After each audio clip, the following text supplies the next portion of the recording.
దేవదత్ పట్నాయక్. ఈ పేరు వినగానే మనకు ఏం గుర్తొస్తుంది? మన పురాణాలు, మన కథలు, మన కల్చర్, అవును కదా? వాటి వెనుక ఉన్న అసలు అర్థాన్ని మనకు పరిచయం చేసింది ఆయనే. కాని అసలు విషయమేంటంటే, ఈ పురాణాల మాంత్రికుడి వెనుక ఒక ఊహించని కథ ఉంది. వింటే షాకవుతారు. ఏంటా కథ? పదండి చూడ్డాం. అదే ఆశ్చర్యం. ఎంత లోతుగా మన పురాణాల గురించి చెప్పే ఆయన నిజానికి ఒక మెడికల్ డాక్టరంట. అవును, మీరు విన్నది అక్షరాల నిజం. ఆయన చదివింది మెడిసిన్.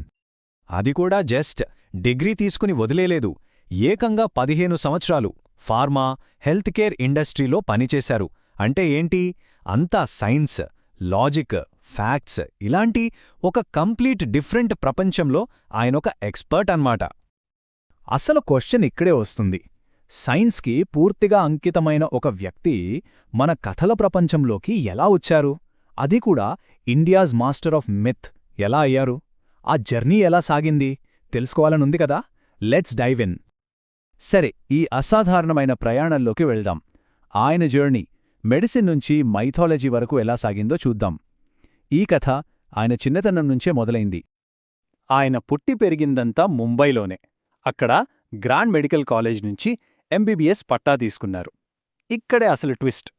ఒకవైపు మెడిసిన్ చదువుతూనే మరోవైపు ముంబై యూనివర్సిటీలో కంపారిటివ్ మైథాలజీలో డిప్లొమా కూడా పూర్తి చేశారు. చూశారా?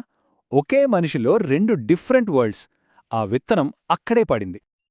ఓకే, నెక్స్ట్ పార్ట్కి వెళ్తే ఫార్మా నుంచి పురాణాల వైపు. ఇది ఒక్కరోజులో జరిగింది కాదు, కొన్ని దశాబ్దాలు పట్టింది. మరి ఈ 2 ప్యాషన్స్ చివరికి ఆయన జీవితాన్ని ఎలా టర్న్ చేశాయో చూద్దాం. ఈ టైమ్లైన్ చూస్తే చాలా ఇంట్రెస్టింగ్గా ఉంటుంది. చూడండి, ఎంబీబీఎస్ అయిపోయాక దాదాపు 14 ఏళ్లు హెల్త్ కేర్ ఇండస్ట్రీలో ఫుల్ టైం జాబ్. కానీ తన ప్యాషన్ని మాత్రం వదిలిపెట్టలేదు.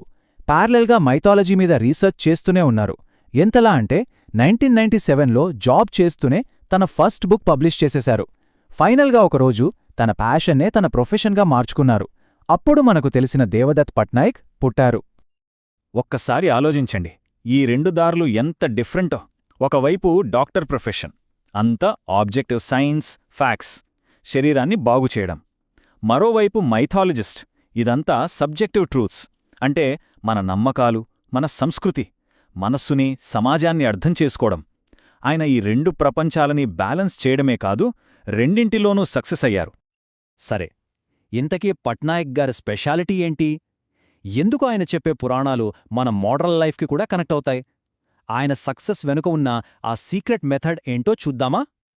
అన్నిటికంటే ముందు ఆయన మైథాలజీ అనే పదానికే ఒక కొత్త డెఫినిషన్ ఇచ్చారు. ఆయనేమంటారంటే, పురాణం అంటే జస్ట్ కథలు, కట్టుకథలు కాదు. అది ఒక కల్చర్, ఈ ప్రపంచాన్ని ఎలా చూస్తోంది, ఎలా అర్థం చేసుకుంటోంది అనే ఒక సబ్జెక్టివ్ ట్రూత్ అన్నమాట. ఈ నిజాలు మనకు కథలు, సింబల్స్, మన ఆచారాల రూపంలో కనిపిస్తాయి. ఆయన ఫాలో అయ్యేది ఒక సింపుల్ కానీ చాలా powerful 3 step formula. First, decode. అంటే మన పాత గ్రంథాల్లోని క్లిష్టమైన విషయాలను సింపుల్గా మన భాషలో విడమర్చి చెప్పడం. Second, illustrate. కాంప్లెక్స్ ఐడియాలను కూడా తనే స్వయంగా సింపుల్ లైన్ డ్రాయింగ్స్తో వివరిస్తారు. విజువల్గా మన బ్రెయిన్లో రిజిస్టర్ అయిపోతుంది. ఇక ఫైనల్గా 3వ స్టెప్, అప్లై. ఆ పాత కథల్లోని జ్ఞానాన్ని బిజినెస్, మేనేజ్మెంట్, మన రిలేషన్షిప్స్, ఇలా మన డైలీ లైఫ్కి ఎలా అప్లై చేసుకోవాలో చూపిస్తారు. ఇక్కడే ఉంది అసలు మ్యాజిక్. ఇక ఆయన చెప్పే వాటిలో ఒక చాలా ముఖ్యమైన పాయింట్ ఏంటంటే, మన ఇండియన్ ఆలోచన విధానం వెస్టర్న్ ఆలోచన విధానానికి ఎంత డిఫరెంట్గా ఉంటుందో చెప్పడం. దీన్నే ఆయన ఇండియన్ గేజ్ అంటారు. ఒకసారి ఈ కంపారిజన్ చూడండి. వెస్టర్న్ మైథాలజీలో ఎలా ఉంటుంది? ఒక హీరో వస్తాడు, ఒక విలన్ని చంపుతాడు, ప్రపంచాన్ని మారుస్తాడు. అంతా క్లియర్ కట్. కానీ మన భారతీయ పురాణాల్లో అలా కాదు. ఇక్కడ ప్రపంచం దానంతటదే మారుతూ ఉంటుంది. అది ఒక సైకిల్ లాంటిది. ఇక్కడ యాబ్సల్యూట్ హీరోస్, యాబ్సల్యూట్ విలన్స్ ఉండరు. కేవలం డిఫరెంట్ పర్స్పెక్టివ్స్, అంటే వేర్వేరు దృక్కోణాలు మాత్రమే ఉంటాయి. అందుకే ఆయన చాలా క్లియర్గా చెప్తారు, నేను ఆబ్జెక్టివ్గా ఉన్నానని చెప్పను, నేను నా ఇండియన్ లెన్స్ నుంచే చూస్తాను అని. నిజమే కదా? ఏ వ్యూ పాయింట్ అయినా సరే దానికొక కల్చరల్ బ్యాక్గ్రౌండ్ ఉంటుంది. సరే, ఈ యూనిక్ అప్రోచ్ వల్ల పట్నాయక్ ఒక వ్యక్తి నుంచి ఒక ఫినామినన్గా ఎలా మారారు, ఆయన ఇంపాక్ట్ ఎంత పెద్దదో ఇప్పుడు చూద్దాం. ఈ నెంబరు చూడండి, 50కి పైగా పుస్తకాలు రాశారు. అది కూడా అన్నింటికీ తనే ఆథర్, తనే illustrator. Mythology, management, fiction, children's books, ఇలా ఒకటా రెండా? అన్బిలీవబుల్ కదా. ఆయన ఇంపాక్ట్ కేవలం పుస్తకాలతో ఆగిపోలేదు. ఇండియాలో టాప్ బెస్ట్ సెల్లింగ్ ఆథర్స్లో ఒకరు. మహాభారత లాంటి పెద్ద పెద్ద టీవీ షోస్కి కన్సల్టెంట్గా పనిచేశారు. పాపులర్ టెడ్ టాక్ ఇచ్చారు. టీవీ, రేడియో షోలో హోస్ట్ చేశారు. పెద్ద పెద్ద పేపర్స్కి కాలమ్స్ రాస్తారు. ఫోర్బ్స్ ఇండియా సెలబ్ 100 లిస్టులో కూడా చోటు సంపాదించారు. అంటే ఆయన వాయిస్ మీడియాలో అన్ని చోట్లా వినిపిస్తుంది. ఇంకో ముఖ్యమైన విషయమేంటంటే ఆయన పాత కథలని కేవలం పాత కథలుగా చెప్పరు, వాటిని మన ప్రెజెంట్ డే ఇష్యూస్కి కనెక్ట్ చేస్తారు. ముఖ్యంగా ఎల్జీబీటీక్యూ థీమ్స్ గురించి మన పురాణాల్లో ఏముందో ఓపెన్గా మాట్లాడారు. 2018లో చట్టం మారిన తర్వాత తను గే అని కూడా బయటికి చెప్పారు. సో ఆయన ప్రాచీన కథలకి, ఆధునిక సంభాషణలకి మధ్య ఒక బ్రిడ్జ్ లాంటివారు. ఆయన వర్క్కి గ్లోబల్ రికగ్నిషన్ కూడా వచ్చింది. ఫేమస్ ఆథర్ నీల్ గైమన్ అంటారు కదా, శాండ్ మ్యాన్ రాసిన ఆయన కూడా పట్నాయక్ గురించి మాట్లాడుతూ ఆయన చెప్పే విధానం చాలా సింపుల్గా ఉంటుంది. కానీ గొప్ప విషయం ఏంటంటే ఆయన చాలా ప్రౌడ్గా ఒక ఇండియన్ కనెక్ట్తో చెప్తారు అన్నారు. ఇది చాలా పెద్ద కాంప్లిమెంట్ కదా.